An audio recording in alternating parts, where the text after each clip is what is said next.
Senyora Raferrer. Sí, molt bona vesprada a tothom. Bé, nosaltres, Canviem Entre Tots, abans que res volem deixar clar el que és una reprovació.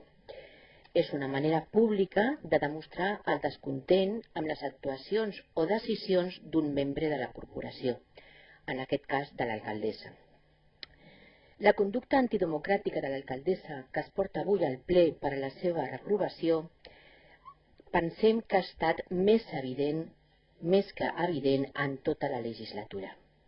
Nosaltres, Canviem Entre Tots, creiem que s'ho mereix. És més, en representació dels nostres votants, creiem que ho hem de fer. Només posaré 4 exemples recents per ser breu. Primer, al ple del dia 21 de gener es votava no admetre unes reclamacions veïnals als pressupostos del 2018. Aquell dia l'alcaldessa ens va amenaçar amb portar als tribunals els regidors que votàvem en contra si sortien endavant aquestes reclamacions. A més, es va dir que podíem incórrer en un delicte de prevaricació i fins i tot malversació de fons públics. Un altre exemple.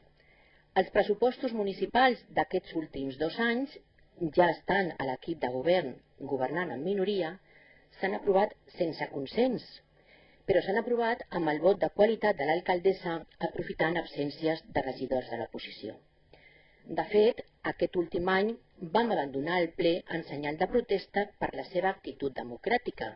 Recordeu que vam presentar un escrit que esperéssim la incorporació del meu company, l'escrit va ser rebutjat i per tant els pressupostos es van aprovar pel vot de qualitat. Un tercer exemple molt recent i a més que té a veure amb el tema de les mocions. Nosaltres vam proposar que els grups polítics que no formen part de l'equip de govern tinguéssim un espai en el BIM. Aquesta proposta es va retardar de manera injustificada mitjançant innecessàries estratagemes administratives, el que va provocar que en el BIM actual, el que tots tenim ara a casa, no poguéssim publicar res.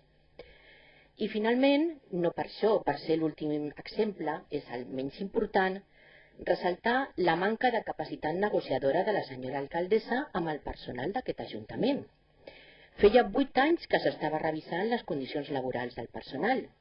L'any passat s'havia arribat a un acord i de sobte fa 2 mesos ella com a regidora de personal trenca a la baixa el consens laboral al que s'havia per fi arribat. Això què ha fet? Doncs clar, com és normal, ha creat un gran malestar entre el personal i inclús s'estan plantejant accions reivindicatives. Han sigut només 4 exemples, com he dit, els més recents. Malgrat que avui recolzarem aquesta reprovació, a la que no ens agradaria haver arribat, volem manifestar que com a partit de consens i de diàleg estem sempre i estarem sempre disposats a col·laborar i a consensuar qualsevol cosa que benefici el poble de Godella, sempre que es modifiquin els comportaments que avui es reproven en aquest ple.